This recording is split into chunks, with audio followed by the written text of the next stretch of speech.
mourning on the road to Canaan. The dust of Egypt is still on their sandals. 11 brothers are moving north, their donkeys heavy with grain, the famine temporarily beaten. Then comes the sound of hoofbeats behind them. The steward of the vizier cuts them off, demanding the stolen silver. The bags hit the dirt. Picture it. The steward searches, oldest to youngest, dragging the tension out. Reuben, Simeon, Levi, down the line.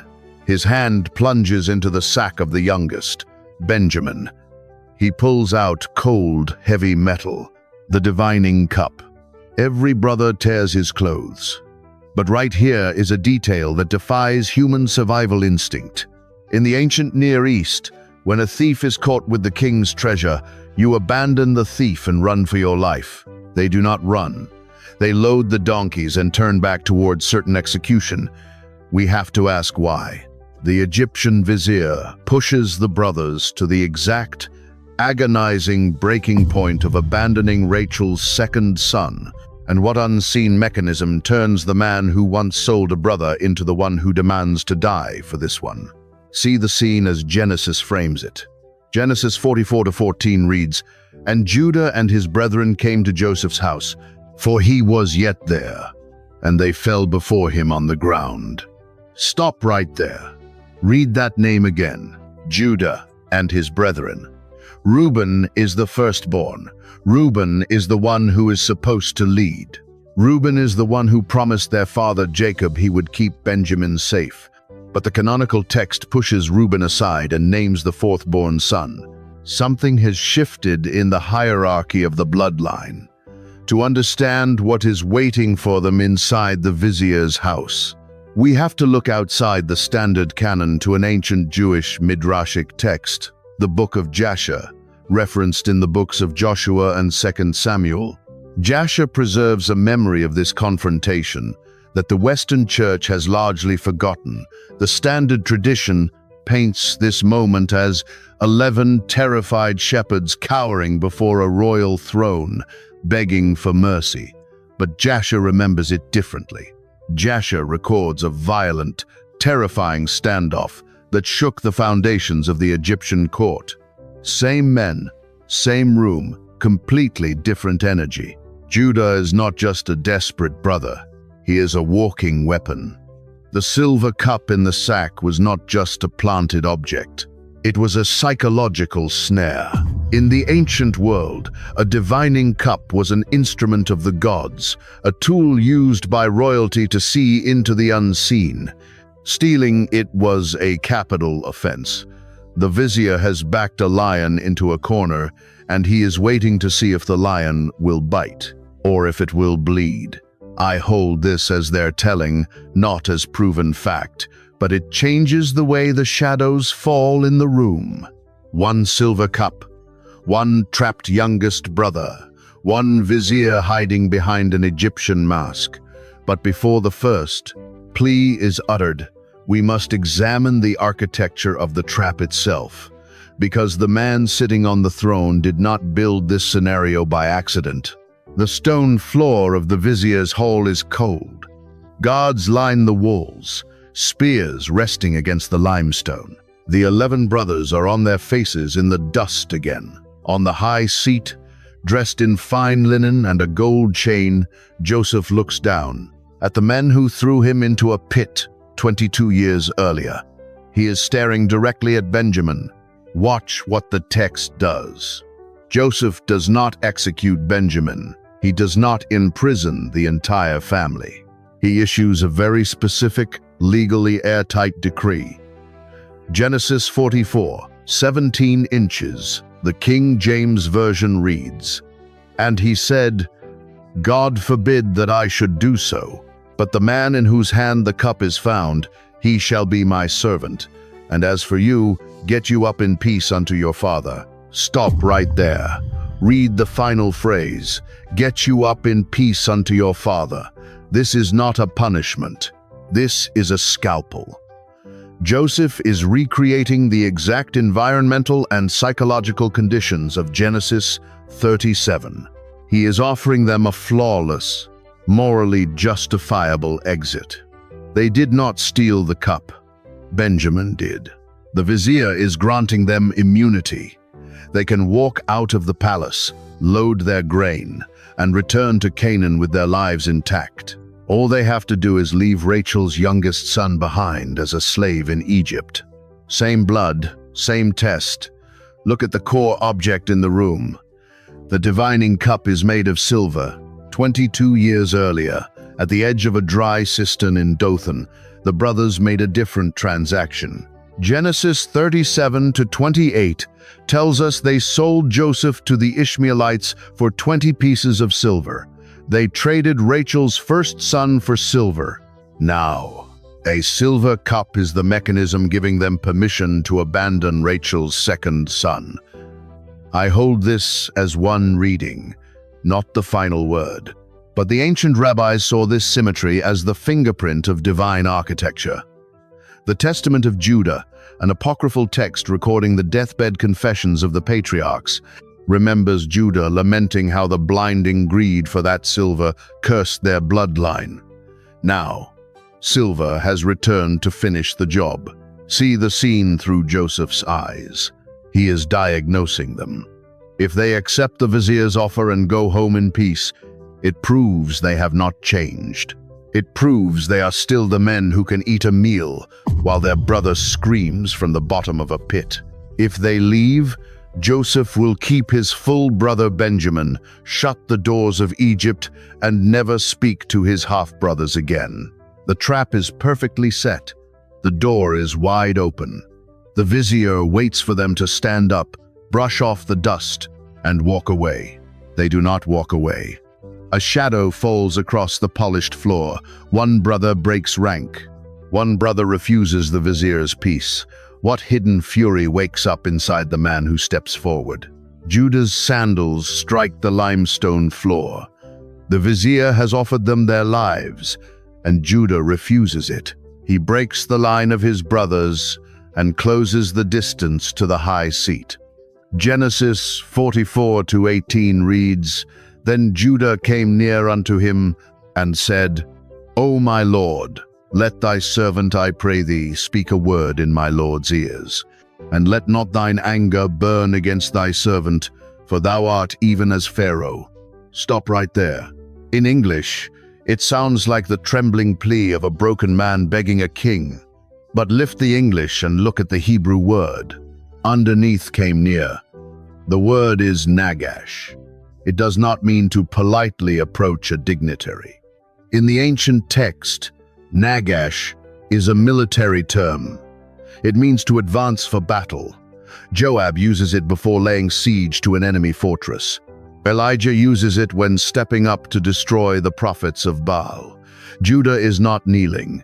He is squaring off. Picture it. The Egyptian guards tighten their grip on their spears. A Hebrew shepherd in dusty clothes is stepping into the personal space of the second most powerful man on earth. Our canonical text gives us the polished, diplomatic transcript of this moment, but the book of Jasher remembers the raw, violent energy vibrating in the room. Jasher records that when Judah realized the vizier actually intended to keep Benjamin, his physical body reacted. The text claims his anger burned so hot that the hair on his chest stiffened and pierced through his clothes like needles. His eyes filled with blood. Read that again. A weapon unsheathed. Jasher says Judah turned to his brother Naphtali, the swiftest of the 12, and ordered him to run and count the streets of the Egyptian capital. Judah was calculating the time it would take to slaughter the city block by block if the vizier did not release Rachel's son. He threatened to dye the Nile red. He promised to strike the vizier first and the pharaoh second.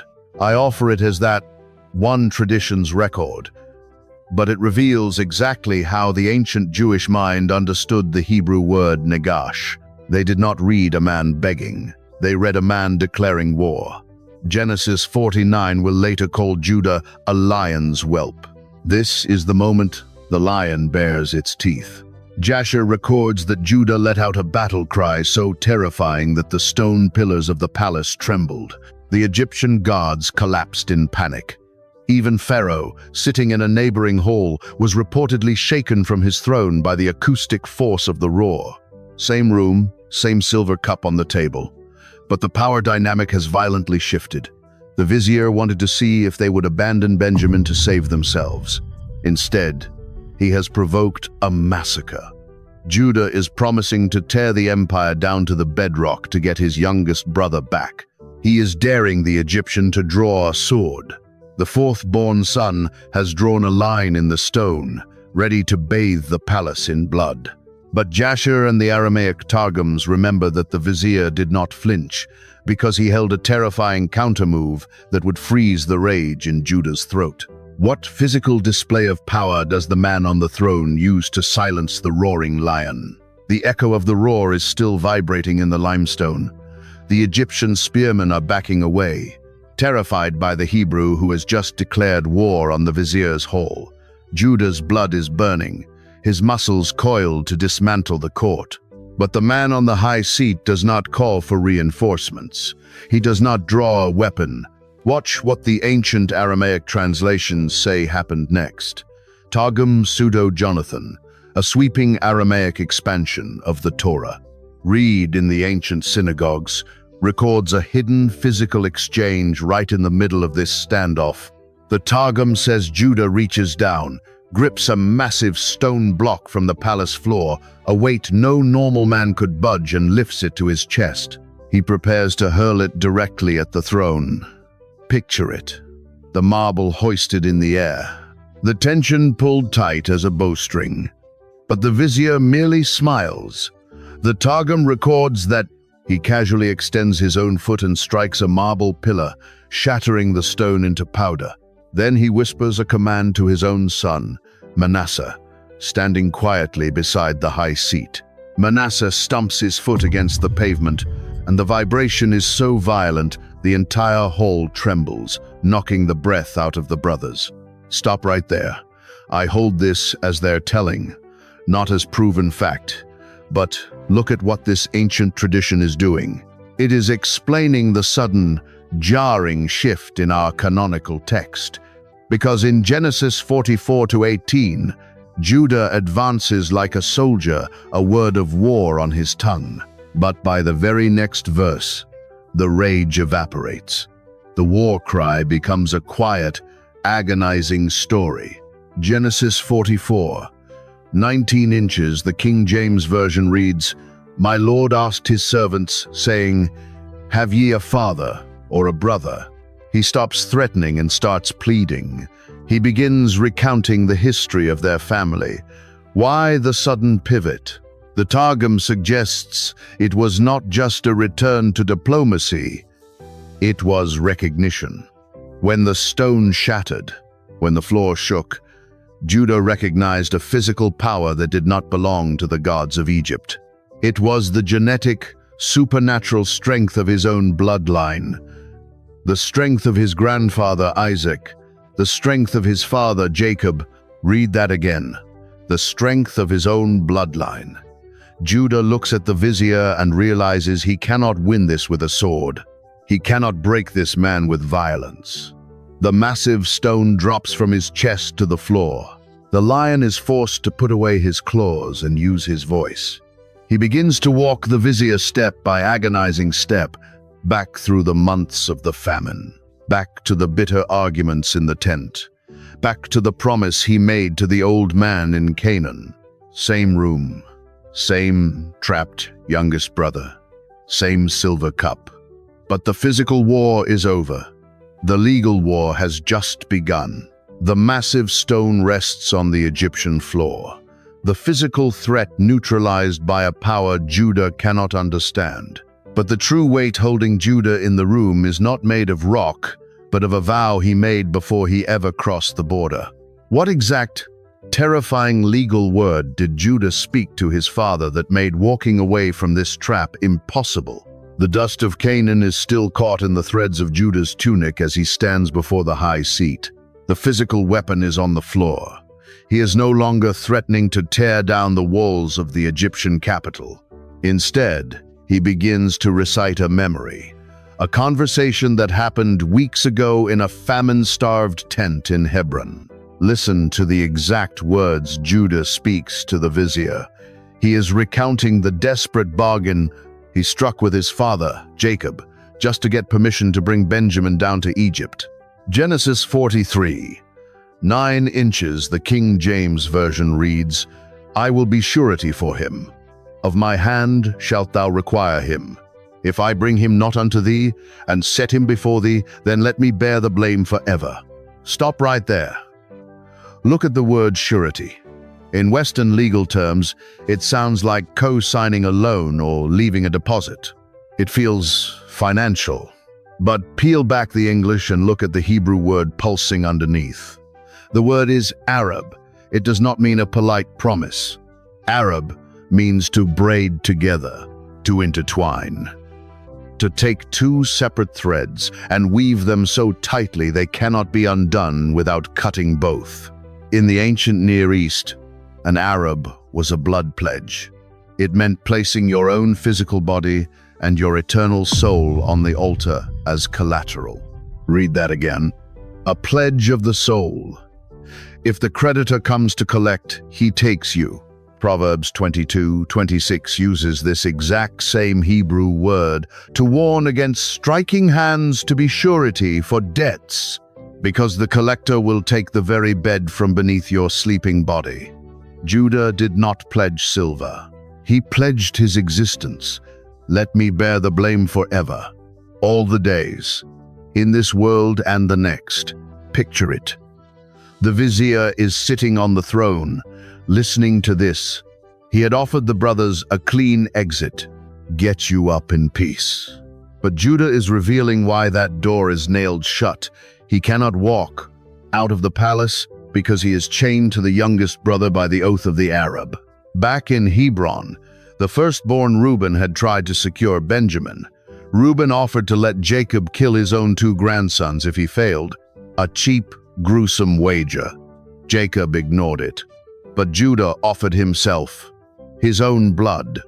Ancient rabbinic commentary, preserved in the Midrash Tanhuma, expands on the sheer terror of this vow. The tradition says Judah realized that if he left Benjamin in Egypt, he would be excommunicated from the covenant, cut off from the afterlife, and dead to his father's house. I hold this as their telling, not as proven fact, but it exposes the true stakes in the room. Judah is not just pleading for Benjamin's life. He is fighting for his own eternal soul. The silver divining cup sits on the table between them. The metal gleams in the Egyptian light. 22 years ago, Judah looked at Rachel's first son in a pit and saw a commodity to be traded. Now, he looks at Rachel's second son and sees his own reflection braided into the boy's survival. The trap has snapped shut, and the man who once walked away with 20 pieces of silver must now figure out how to pay the debt. The legal oath of the surety is locked. The vizier listens in absolute silence. But Judah is not finished speaking. He is about to make an offer that will reverse the darkest moment of his past. What terrifying proposition does the architect of Joseph's sail place on the polished limestone floor? The air in the Egyptian hall goes completely still. Judah's voice is the only sound scraping against the stone walls. He has explained the oath. He has laid out the terrifying terms of the Arab, the braided cord of his own soul binding him to the boy. But an explanation is not a ransom. The vizier requires blood for the stolen silver, so Judah steps to the very edge of the high seat and offers the final currency he possesses. Genesis 44, 33 inches, the King James Version reads, Now therefore, I pray thee, let thy servant abide instead of the lad a bondman to my lord, and let the lad go up with his brethren. Stop right there. Read that again. Let thy servant abide instead of the lad a bondman. This is not just a plea for mercy. It is a staggering, cosmic reversal. Go back 22 years to the dry, sun-baked edges of a Dothan pit. Look at the brother who stood there, watching an Ishmaelite caravan approaching in the distance. Look at Genesis 37 to 26 and 27. It was Judah who said, "What profit is it if we slay our brother? Come, and let us sell him." It was Judah who invented the idea of the transaction. Judah who negotiated the price. Judah who walked away with 20 pieces of silver in his hand, while Rachel's first son was dragged away in chains. Picture it. The vizier is sitting on the throne, watching the exact architect of his destruction make an offer. The silver cup is sitting right there on the table.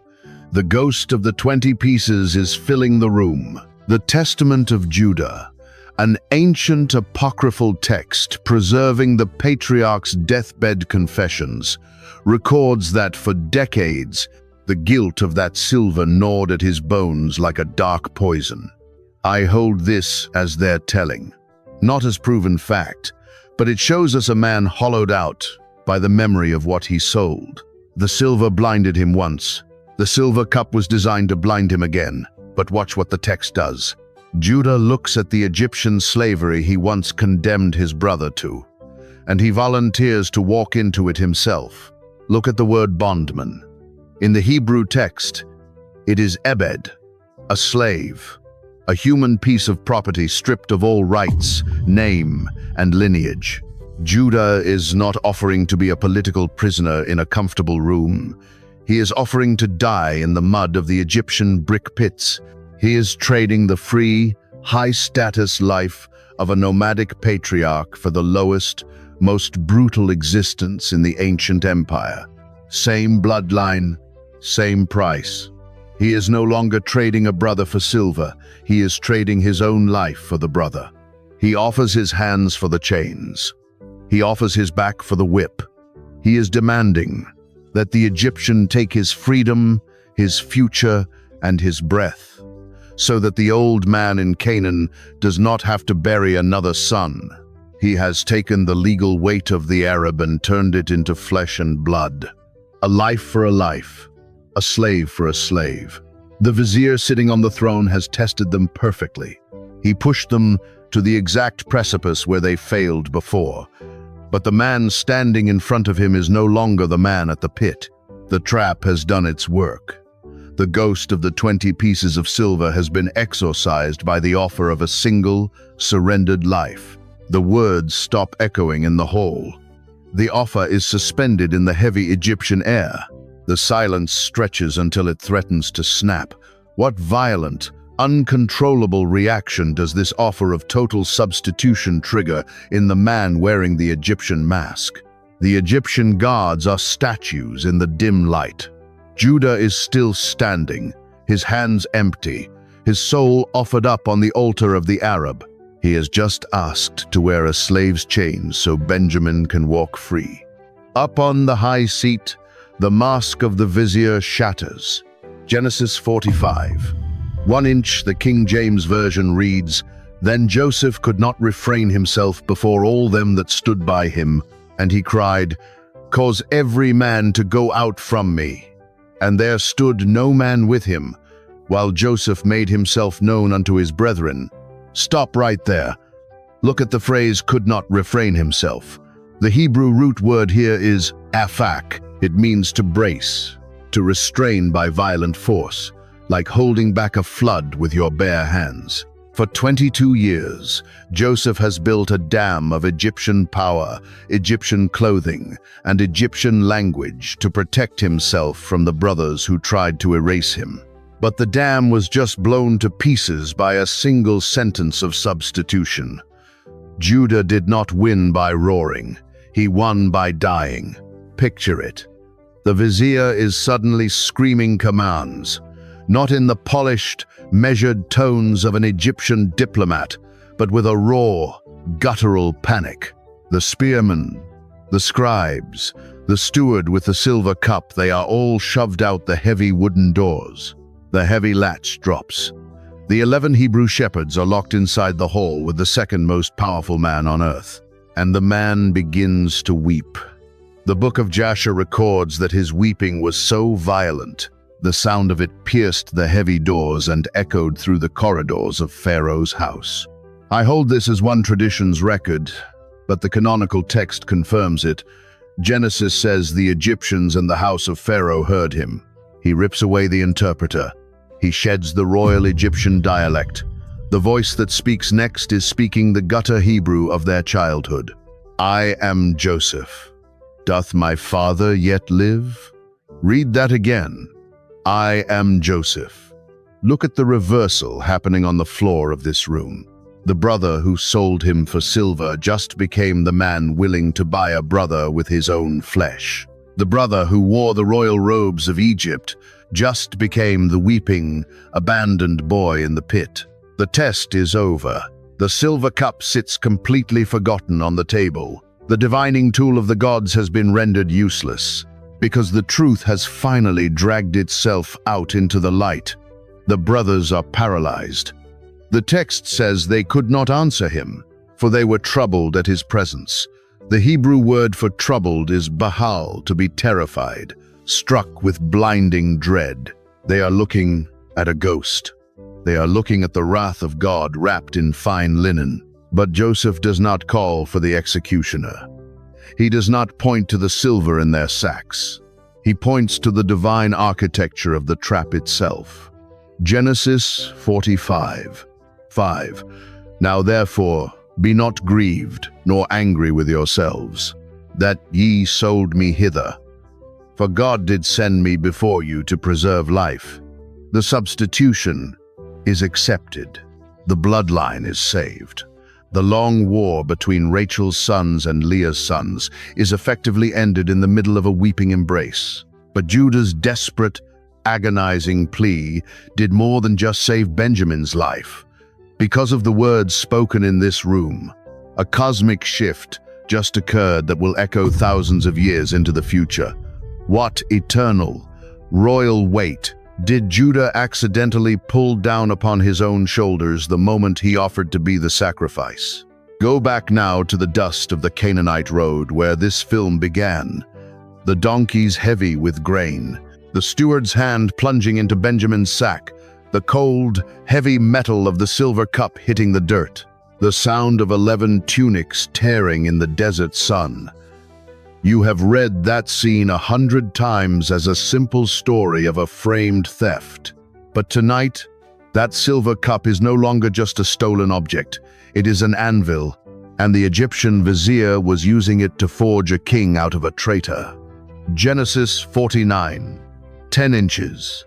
The King James Version reads, "The scepter shall not depart from Judah, nor a lawgiver from between his feet, until Shiloh come." Stop right there. Read that promise again. The scepter shall not depart from Judah. Reuben was the firstborn. Joseph was the one actually wearing the royal signet ring, the man who saved the known world from starvation. By all earthly metrics, the eternal throne should have belonged to one of them. Yet the crown, the bloodline that will eventually carry the promised Messiah, bypasses the firstborn. It bypasses the righteous vizier. It lands squarely on the fourth-born son, the man who once traded his own flesh and blood for 20 pieces of silver. Why? Because of what happened in the silence of that limestone hall. When Judah stepped forward and offered to take the chains of a slave, he redefined what kingship means in the biblical record. He took the terrifying legal vow of the Arab, the braided surety, and proved that true authority requires total substitution. A king does not sacrifice his brothers to save himself.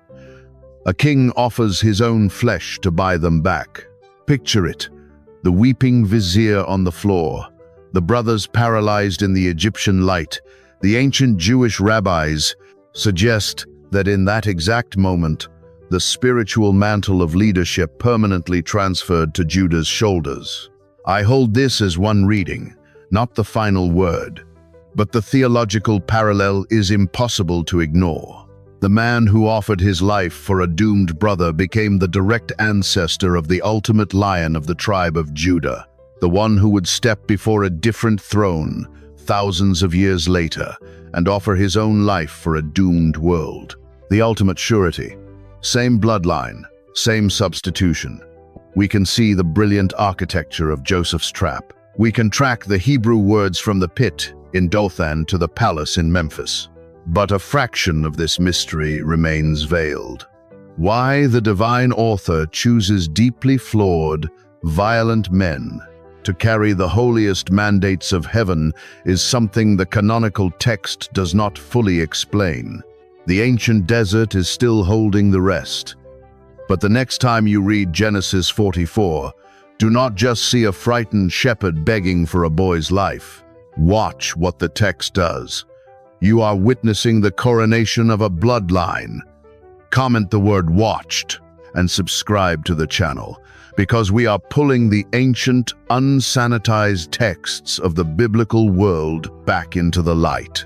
And send this to one person who loves the book of Genesis but has never heard the roar of the fourth-born son. Substitution is the only weight heavy enough to break the chains of the past.